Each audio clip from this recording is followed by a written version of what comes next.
ನಮಸ್ತೆ, ಜೈ ಹಿಂದ್.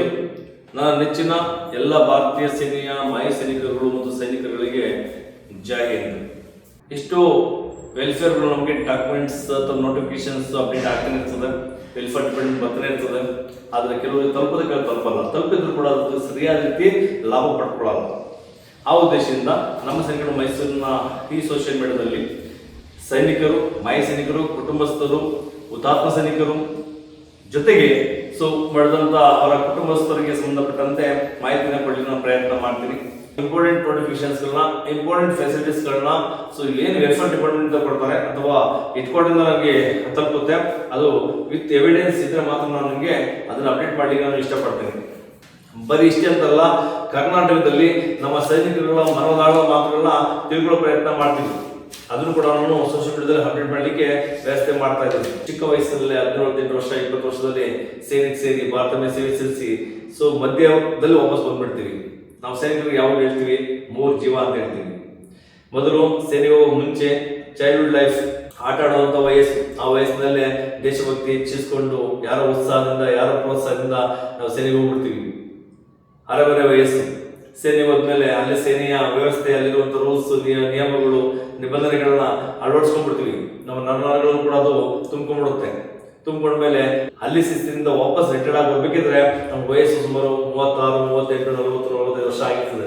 ಅಷ್ಟೊತ್ತಿಗೆ ನಾವು ಇನ್ನೇನು ಇಲ್ಲಿ ಬಂದು ಪಬ್ಲಿಕ್ ಜೊತೆಗೆ ಬೆರೆತ್ಕೊಳ್ಳೋದು ಬಹಳ ಕಷ್ಟ ಆಗ್ತದೆ. ಯಾಕಂದ್ರೆ ಪಬ್ಲಿಕ್ ಒಳಗಡೆ ಇರುವಂಥದ್ದು ನಿಮಗೆಲ್ಲ ಗೊತ್ತಿರ್ತದೆ, ಎಷ್ಟೊಂದು ವ್ಯತ್ಯಾಸಗಳಿದ್ದಾವೆ ಅಂತ. ನಮಗೂ ತುಂಬಾ ವ್ಯತ್ಯಾಸ ಇರ್ತದೆ. ಅವಾಗ ನಮ್ಗೆ ಅವ್ರ ಜೊತೆ ಬೆರ್ಕೊಳ್ಳೋಕೆ ಕಷ್ಟ ಆಗುತ್ತೆ. ಎಷ್ಟು ಮಾಜಿ ಸೈನಿಕರು ಅವ್ರ ಜೊತೆ ಒಂದೋದಕ್ಕೆ ಹೋಗಲ್ಲ. ಅವ್ರದೇ ಕೆಲಸ ಆಯ್ತು, ಅವ್ರದೇ ಡ್ಯೂಟಿ ಆಯ್ತು. ನಮ್ಮ ಸೈನಿಕರು, ಮಾಜಿ ಸೈನಿಕರುಗಳು ಯಾವಾಗಲೂ ಕೂಡ ನಿಯತ್ತಿಂದ, ಪ್ರಾಮಾಣಿಕದಿಂದ ಡ್ಯೂಟಿ ಮಾಡಿ ತನ್ನ ಜೀವನ ಸಾಗಿಸುವಂಥದ್ದು. ಬೇಕಾದ್ರೆ ಕಸ ಗುಡಿಸಿ ಜೀವನ ಮಾಡ್ತಾರೆ, ಆದ್ರೆ ಯಾರ ಕೂಡ ಕೈ ಒಡ್ಡುವಂಥದ್ದು, ಸುಳ್ಳು ಮೋಸ ಮಾಡುವಂಥದ್ದನ್ನ ಜೀವನ ಮಾಡೋದಿಲ್ಲ. ಅದಕ್ಕೋಸ್ಕರನೇ ನಮ್ಮ ಡಿಫೆನ್ಸ್, ನಮ್ಮ ಮಾಜಿ ಸೈನಿಕರಿಗೆ ಕೊಡಬೇಕಂತ ಎಲ್ಲ ವೆಲ್ಫೇರ್ನ ಕೊಡುತ್ತೆ. ಅವರ ಜೀವನ ಸಾಗಿಸ್ಲಿಕ್ಕೆ ಬೇಕಿರುವಂಥ ಎಲ್ಲ ರೀತಿಯ ವ್ಯವಸ್ಥೆಗಳನ್ನ ಮಾಡ್ಕೊಡುತ್ತೆ. ಹಾಗಾದ್ರೆ ಮೊದಲನೇ ವಿಡಿಯೋದಲ್ಲಿ ಕೊಡ್ತಾ ಇರುವಂತದ್ದು, ಈ ವಿಡಿಯೋದಲ್ಲಿ ಒಂದು ಖುಷಿ ಸಮಾಚಾರ. ಏನಪ್ಪಾ ಅದು ಅಂದ್ರೆ, ಮ್ಯಾರೇಜ್ ಗ್ರಾಂಟ್. ಮೊದಲು 10-20 ಸಾವಿರ ರೂಪಾಯಿನ ನಮ್ಮ ಹೆಣ್ಮಕ್ಳುಗಳ ಮದುವೆಗೆ ಅಂತೇಳಿ ಸಹಾಯಧನ ಅಂತ ಕೊಡ್ತಾ ಇದ್ರು. 10-20 ಸಾವಿರ ಯಾರ ಡಾಕ್ಯುಮೆಂಟ್ಸ್ ಕೊಟ್ಟು ವೆಲ್ಫೇರ್ ಡಿಪಾರ್ಟ್ಮೆಂಟ್ ಇಂದ, ಸೈನಿಕ್ ಬೋರ್ಡ್ ಇಂದ ಹೋಗಿ ಅವರ ಸುತ್ತಿ ದುಡ್ಡು ಇಸ್ಕೊಂಡ್ಬರ್ದೇಗೆ ಅಂತೇಳಿ ಯೋಚನೆ ಮಾಡಿ ಎಷ್ಟು ಅದನ್ನ ಪಡ್ಕೊಳ್ತಿರ್ಲಿಲ್ಲ. ಕೆಲವೊಬ್ರು ಮಾತ್ರ ಪಡ್ಕೊಳ್ತಾ ಇದ್ರು. ಆದ್ರೆ ಇವಾಗ ಕೊಟ್ಟಿರುವಂತ ಗ್ರಾಂಟ್ ತುಂಬಾ ಚೆನ್ನಾಗಿದೆ ನೋಡಿ. ಟೋಟಲ್ ಹೆಣ್ಮಕ್ಳು ಮಾತ್ರ ಕೊಟ್ಟಿರುವಂತದ್ದು, ಹೆಣ್ಮಕ್ಳು ಮಾತ್ರ. ಅದರಲ್ಲಿ ಕೇಂದ್ರೀಯ ಸೈನಿಕ್ ಬೋರ್ಡ್ KSB ವತಿಯಿಂದ ಕೊಟ್ಟಿರುವಂತದ್ದು ಟೋಟಲ್ ಕೊಟ್ಟಿರುವಂತದ್ದು ಸೈನಿಕ್ ಬೋರ್ಡ್ ಇಂದ 1 ಲಕ್ಷ ರೂಪಾಯಿ ಕೊಟ್ಟಿದ್ದಾರೆ ನೋಡಿ. 10-20 ಸಾವಿರ 50 ಸಾವಿರ ಅಲ್ಲ, 1 ಲಕ್ಷ ರೂಪಾಯಿ ನಿಮಗೆ ಡೈರೆಕ್ಟ್ ಆ ಹೆಣ್ಮಕ್ಳುಗಳಿಗೆ, ಮದುವೆ ಆದಂತ ಹೆಣ್ಮಗುಗೆ ಸಹಾಯಧನ ಕೊಡಲಾಗ್ತಾ ಇದೆ. Grand daughter. ಓಕೆ, ಹಾಗಾದ್ರೆ ಯಾವಾಗಿಂದ ಶುರುವಾಯಿತು? 1 ನವೆಂಬರ್ 2025 ಶುರುವಾಗಿದೆ. 1 ನವೆಂಬರ್ ಶುರುವಾಗಿದೆ. ಇದನ್ನ ಈಗಲೂ ಕೂಡ ಅಪ್ಲಿಕೇಶನ್ ಕೊಡೋದನ್ನ ಸದ್ಬಳಕೆ ಮಾಡ್ಕೊಬಹುದು. Apply within 150 days from the date of marriage. Marriage ಆಗಿರುವಂತ ದಿನದಿಂದ 150 ದಿನಗಳ ಯಾವಾಗ ನೀವು ಅಪ್ಲಿಕೇಶನ್ ಹಾಕಬಹುದು. ಮ್ಯಾರೇಜ್ ಆದ್ಮೇಲೆ, ಮ್ಯಾರೇಜ್ ಮುಂಚೆನೆ ಕೇಳಿದ್ರೆ ಕೊಡಲ್ಲ. ಯಾಕಂದ್ರೆ ನಿಮ್ ಮುಂದೆ ಬೇಕಾದ ಡಾಕ್ಯುಮೆಂಟ್ಸ್ ಎಲ್ಲ ಬೇಕಾಗುತ್ತೆ. ಮ್ಯಾರೇಜ್ ಆದ ನಂತರ 150 ದಿನದೊಳಗೆ ಯಾವಾಗ ಅಪ್ಲಿಕೇಶನ್ ಹಾಕಿ ಅವಾಗ ನಿಮ್ಗೆ ಅಮೌಂಟ್ ನಿಮ್ಗೆ ಅಕೌಂಟ್ ಕ್ರೆಡಿಟ್ ಆಗುತ್ತೆ. ಅದು ಹೇಗೆ ಆಗುತ್ತೆ ತಿಳಿಸ್ತಾ ಹೋಗ್ತೀನಿ. Next, eligible for maximum 2 daughters only. Clear ಆಗಿದ್ದಾನೆ. 2 ಹೆಣ್ಮಕ್ಳುಗಳಿಗೆ, 2 ಹೆಣ್ಮಕ್ಳಿಂದ ಜಾಸ್ತಿ ಮಕ್ಕಳಿದ್ರೆ ಅವಕಾಶ ಇಲ್ಲ. ಇದ್ರಲ್ಲಿ ಒಂದು ಬದಲಾಗ್ತದೆ. ಫಸ್ಟ್ ಟೈಮ್ ನಮಗೆ ಟ್ವಿನ್ಸ್ ಆಗಿತ್ತು 2 ಹೆಣ್ಮಕ್ಳು. 2ನೇ ಬಾರಿನೂ ಕೂಡ 1 ಹೆಣ್ಮಗು ಇದೆ, 3 ಹೆಣ್ಮಗು ಇದೆ. ಅವಕಾಶ ಇದೆಯಾ? ಇಲ್ಲ. ಫಸ್ಟ್ ಟೈಮಿಗೆ 2 ಹೆಣ್ಮಕ್ಳು ಟ್ವಿನ್ಸ್ ಆಗಿದ್ರೆ 2 ಹೆಣ್ಮಕ್ಳು ಮಾತ್ರ ಅವಕಾಶ ಇರ್ತದೆ. ನೆಕ್ಸ್ಟ್ ಹೆಣ್ಮಕ್ಳಿದ್ರೆ ಅವಕಾಶ ಇಲ್ಲ. ಅಕಸ್ಮಾತ್ ಉಲ್ಟಾ ಆಗಿದ್ರೆ, ಮೊದಲು ಸಿಂಗಲ್ ಗರ್ಲ್ ಚೈಲ್ಡ್ ಇದೆ, 2ನೇ ಬಾರಿ ಟ್ವಿನ್ಸ್ ಆಗ್ಬಿಟ್ಟಿದೆ, ಅವಾಗ 2 ಹೆಣ್ಮಕ್ಳೇ, ಅಲ್ಲಿಗೆ 3 ಹೆಣ್ಮಕ್ಳು ಆಗ್ತಾರೆ. 3 ಹೆಣ್ಮಕ್ಳು ಕೂಡ ಅವಕಾಶ ಸಿಗ್ತದೆ. ಅದಕ್ಕೆ ಡಿಕ್ಲೇರ್ ಆಗ್ಬೇಕಷ್ಟೇ. ಡಿಕ್ಲೇರ್ ಹತ್ರ ಮಾಡ್ಕೋಬೇಕು. ನಮ್ಮ ಸೇನೆ ನಮಗೆ ತಿಳಿದಿರುವಂತೆ ಪಾರ್ಟ್ ಆರ್ಡರ್ 958 ನಲ್ಲಿ ಎಂಟ್ರಿ ಆಗಿರ್ಬೇಕು. ಡೇಟ್ ಆಫ್ ಬರ್ತ್, ಮಗುವಿನ ಹೆಸರು ಪಕ್ಕ, ಇದೆಲ್ಲ ಡಾಕ್ಯುಮೆಂಟ್ಸ್ ಕರೆಕ್ಟ್ ಆಯ್ತು ಅಂದ್ರೆ, ನಿಮ್ಮ ಬರ್ತ್ ಸರ್ಟಿಫಿಕೇಟ್ ಕೊಟ್ಟಿದ್ರೆ ಮಾತ್ರ ಅವಕಾಶ. ನಾವು ಬೇರೆ ಡಾಕ್ಯುಮೆಂಟ್ ತಗೊಂಡ್ಕೊಟ್ರೆ ತಗೊಳ್ಳಲ್ಲ ಅಂತ ನಮಗೆಲ್ಲ ಗೊತ್ತಿರುವಂತದ್ದು ಮಾಹಿತಿ ಅದು. ನೆಕ್ಸ್ಟ್ ನೋಡೋಣ, ಡಾಕ್ಯುಮೆಂಟ್ಸ್ ರಿಕ್ವೈರ್ಡ್. ಏನೇನು ಡಾಕ್ಯುಮೆಂಟ್ಸ್ ಬೇಕಾಗುತ್ತೆ ಹೇಳಿದಾರೆ ಅದನ್ನು ತಿಳ್ಕೊಳ್ಳೋದಾದ್ರೆ, ಡಿಸ್ಚಾರ್ಜ್ ಬುಕ್, ಫ್ಯಾಮಿಲಿ ಡೀಟೇಲ್ಸ್. ನಮ್ಮ ಡಿಸ್ಚಾರ್ಜ್ ಬುಕ್ ಕೊಡ್ತಾರೆ. ಡಿಸ್ಚಾರ್ಜ್ ಬುಕ್ ಒಳಗಡೆ ಫ್ಯಾಮಿಲಿ ಡೀಟೇಲ್ಸ್ ನಲ್ಲಿ ಅವ್ರ ಹೆಸರು ಇರಬೇಕು. ಅವ್ರ ಹೆಸರಿಲ್ಲ ಅಂದ್ರೆ ಅವ್ರು ಎಲಿಜಿಬಲ್ ಇಲ್ಲ ಅಂತ ಅರ್ಥ. Next daughters age proof. Daughter age proof already ನಾವು ಕೊಟ್ಟಿರ್ತೀವಿ ಪಾರ್ಟ್ 1 ಅಲ್ಲಿ ಬರ್ತ್ ಸರ್ಟಿಫಿಕೇಟ್ ಇಲ್ಲಿ. ಆದ್ರೆ 10th ಮಾರ್ಕ್ಸ್ ಕಾರ್ಡ್ ಒಂದು ಜೆರಾಕ್ಸ್ ಕೊಡಬೇಕು, ಇಲ್ಲ ಅಟೆಸ್ಟೇಷನ್ ಮಾಡ್ಕೊಡ್ಬೇಕಾಗುತ್ತೆ, ಅವಾಗ ಅದು ವ್ಯಾಲಿಡ್ ಆಗುತ್ತೆ. Next marriage certificate issued by registered office ಇಂದ ಮ್ಯಾರೇಜ್ ಸರ್ಟಿಫಿಕೇಟ್ ಇಶ್ಯೂ ಆಗಿರ್ಬೇಕು, ಆ ಸರ್ಟಿಫಿಕೇಟ್ ತಗೊಂಡೋಗ್ಬೇಕಾಗುತ್ತೆ.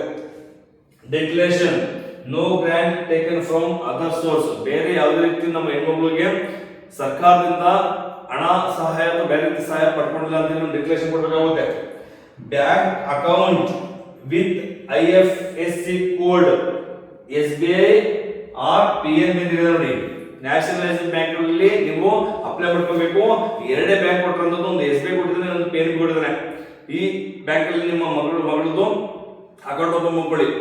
ಅಮೌಂಟ್ ಅಂದ್ರೆ ಪೆನ್ಷನರ್ಸ್ ಗೆ ಕ್ರೆಡಿಟ್ ಆಗುತ್ತಾ ಅಥವಾ ಹೆಣ್ಮಕ್ಳು ಕ್ರೆಡಿಟ್ ಆಗುತ್ತಾ? ಇದು ಹೆಣ್ಮಕ್ಳಿಗೆ ಕ್ರೆಡಿಟ್ ಆಗುವಂತದ್ದು. ಅದಕ್ಕೆ ಕೇಳಿದ ಕ್ಲಿಯರ್ ಆಗಿ ಬ್ಯಾಂಕ್ ಅಕೌಂಟ್ ಇದೆ SBI ಅಥವಾ PNB ಕೇಳ್ಕೊಂಡಿದ್ದಾರೆ, ಆ ಹೆಣ್ಮಕ್ಳು ಅಕೌಂಟ್ ಗೆ ಅಮೌಂಟ್ ಕ್ರೆಡಿಟ್ ಆಗುತ್ತೆ. ಆ ಉದ್ದೇಶದಿಂದ ಈ ಅಕೌಂಟ್ ನ ಎಲ್ಲರೂ SBI ಅಥವಾ PNB ಅಕೌಂಟ್ ಓಪನ್ ಮಾಡ್ಕೊಳ್ಳಿ. ನೆಕ್ಸ್ಟ್ ಪೆನ್ಷನರ್ಸ್ PPO ಅಂದ್ರೆ ex service men PPO xerox ಕೂಡ ಅದನ್ನ ಅಟ್ಯಾಚ್ ಮಾಡಬೇಕಾಗುತ್ತೆ. ಇಷ್ಟು ಡಾಕ್ಯುಮೆಂಟ್ಸ್ ನ ಕೇಳಿದ್ದಾನೆ. ಇಷ್ಟು ಡಾಕ್ಯುಮೆಂಟ್ಸ್ ನೀವು ತಗೊಂಡಾಗ ಕೊಟ್ಬಿಟ್ರೆ ಮದುವೆ ಆದ ನಂತರ ಅಲ್ಲಿಗೆ ಸೈನಿಕ ವೆಲ್ಫೇರ್ ಬೋರ್ಡ್ಗೆ ಅವರು ತಗೊಂತಾರೆ. ಅದ್ರ ಒಂದು ಅಕ್ನಾಲೇಜ್ಮೆಂಟ್ ತಗೊಳ್ಳೋದು ಮರೆಯಬೇಡಿ. ಅಲ್ಲಿ ನೀವು ಸಬ್ಮಿಟ್ ಮಾಡಿದ್ಮೇಲೆ ಒಂದು ಅಕ್ನಾಲೇಜ್ಮೆಂಟ್ ತಗೊಳ್ಳಿ. ಅಕ್ನಾಲೇಜ್ಮೆಂಟ್ ಅಲ್ಲಿ ಸೀಲ್ ಹೊಟ್ಟು ಸಿಗ್ನೇಚರ್ ಮಾಡಿಸ್ಕೊಂಡ್ಬಿಡಿ, ಡೇಟ್ ಹಾಕ್ಸ್ಕೊಂಡ್ಬಿಡಿ. ಅಲ್ಲಿಗೆ ನೀವು 150 ಡೇಸ್ ಒಳಗಡೆ ನೀವು ಅದನ್ನ ಸಬ್ಮಿಟ್ ಮಾಡಿದ್ರೆ ಅಂತ ಹೇಳಿದ್ರೆ 150 ಡೇಸ್ ಅಂತ ಹೇಳಿ. ನೀವು 150 ಡೇಸ್ ಒಳಗೆ ನೀವು ಸಬ್ಮಿಟ್ ಮಾಡಿಲ್ಲ ಅಂತಂದ್ರೆ ಐ ಥಿಂಕ್ ನಾಳೆ ನಿಮಗೆ ಅಬ್ಜೆಕ್ಷನ್ ಆಗ್ಬೋದು. ಅದಕ್ಕೆ 150 ದಿನ ಒಳಗಡೆ ನಾವು ಅದನ್ನ ಸಬ್ಮಿಟ್ ಮಾಡಿದ್ರೆ ಅಂತ ಹೇಳಿ ನೀವು ಪ್ರೂವ್ ಮಾಡಬಹುದು. ನೋಡಬಹುದು, all eligible ex service man and families please avail this welfare scheme. Please share for the benefit of veterans and widows. ನಮ್ಮ ವೀರನಾರಿಯರಾಗಿರಲಿ, ನಮ್ಮ ಮಾಜಿ ಸೈನಿಕರಾಗಿರಲಿ, ಹುತಾತ್ಮ ಸೈನಿಕರ ಕುಟುಂಬ ಆಗಿರಲಿ, ಅವರೆಲ್ಲರೂ ಶೇರ್ ಮಾಡಿ, ಅವರಿಗೆಲ್ಲರೂ ಕೂಡ ಹೆಲ್ಪ್ ಆಗುತ್ತೆ. ಇದನ್ನ ನಾವು ಕೂಡ ಈ ಪೇಜ್ ನಾನು ಸ್ಕ್ರೀನ್ ನಲ್ಲಿ ಕೂಡ ಹಾಕಿರ್ತೀನಿ, ನೀವು ನೋಡ್ಕೊಬಹುದು. ಕಮೆಂಟ್ ಬಾಕ್ಸ್ ಅಲ್ಲಿ ಕಮೆಂಟ್ಸ್ ಮಾಡಿ, ಸಾಧ್ಯ ರಿಪ್ಲೈ ಕೊಡ್ತೀವಿ. ಇಲ್ಲಾಂದ್ರೆ ನೀವು ಡೈರೆಕ್ಟ್ ಆಗಿ ನೀವು ಸೈನಿಕ ವೆಲ್ಫೇರ್ ಬೋರ್ಡ್ ಹೋಗಿ ಭೇಟಿ ಮಾಡಿ. ಈ ತರ ಮಾಜಿ ಸೈನಿಕರು ಮತ್ತು ಅವರ ಕುಟುಂಬಸ್ಥರಿಗೆ ಕೊಡುವಂತ ವಿಡಿಯೋಗಳನ್ನ ನಿಮ್ಗೆ ಇಷ್ಟವಾದರೆ ಲೈಕ್ ಮಾಡಿ, ಶೇರ್ ಮಾಡಿ, ಇನ್ನೂ ಸಬ್ಸ್ಕ್ರೈಬ್ ಆಗಿ ಕಮೆಂಟ್ಸ್ ಮಾಡೋದು ಮರೆಯಕ್ಕೆ ಹೋಗಬೇಡಿ. Thank you. ನಮಸ್ತೆ. ಜೈ Hind. Namaste, Jai Hind. Dreaming to wear the uniform to serve the nation with pride, your journey begins here. At Sainik Academy, Mysuru, we prepare young aspirants for Indian military exams like NDA, CDS, AFCAT, Navy, Air Force and Army, technical and non-technical group, Agniveer GD, soldiers and Coast Guards. Paramilitaries like SSC, CPO, Central Armed Police Forces, which includes BSF, CISF, CRPF, Assam Rifle, ITBP, SSF, NIA, Delhi Police, RPF, CGL, CHSL, RRB, MTS, SSP, State Police, Forest Guard and Fire Brigades, PC, PSI and more. Specialized coaching for competitive exams, SAM offering a combination of school education and focused coaching for 4th to 10th grade students preparing for RMS, Sainik School, JNV. And also we offering college education and defense coaching for advanced career opportunities. 9th, 10th, PUC, Science, PCMB, PCMC, State and CBSE. From academics to physical fitness, from mental toughness to leadership skills, we shape future warriors of India. 370 plus candidates from Sainik Academy, Mysuru have already achieved their dreams. Are you next? Sainik Academy, Mysuru, building soldiers, building the nation.